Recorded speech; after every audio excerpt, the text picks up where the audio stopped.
2026 বিশ্বকাপের আর বাকি 6 মাস। ঠিক এই সময় অস্ত্রোপচার করিয়েছেন ব্রাজিলিয়ান তারকা নেইমার। তার বাঁ হাঁটুর অস্ত্রোপচার সফলভাবে সম্পূর্ণ হয়েছে। তার ক্লাব সান্তোস সোমবার বিষয়টি নিশ্চিত করেছে। অস্ত্রোপচারের মাধ্যমে হাঁটুর ক্ষতিগ্রস্ত মেনিকাস ঠিক করা হয়েছে। 33 বছর বয়সী নেইমারের জন্য মৌসুমটি ছিল কঠিন। চোট নিয়েই তিনি খেলছিলেন। দলের অবনমন ঠেকাতে মাঠে নামতে হয়েছিল তাকে।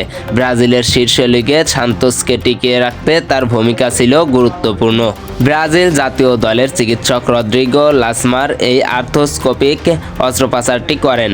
এর আগেও তিনি নেইমারের পায়ের হাড় ভাঙা এবং 2023 সালের অক্টোবরে উরুগুয়ের বিপক্ষে ম্যাচের হওয়া ACL চোটের অস্ত্রোপচার করেছিলেন।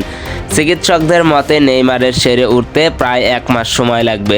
চলতি বছরের শেষেই সান্তোসের সঙ্গে তার চুক্তির ম্যাচ শেষ হচ্ছে। নতুন চুক্তি নিয়ে ক্লাবের সঙ্গে আলোচনা চলছে। বার্সেলোনা ও প্যারিসের এই সাবেক ফরোয়ার্ড 2 বছরের বেশি সময় ধরে ব্রাজিল জাতীয় দলের হয়ে খেলেননি। তবে 2026 বিশ্বকাপে কোচ কার্লো আনচেলত্তির পরিকল্পনায় থাকতে চান নেইমার। সেই লক্ষ্যেই পুরোপুরি ফিট হয়ে ফেরার চেষ্টা করছেন নেইমার।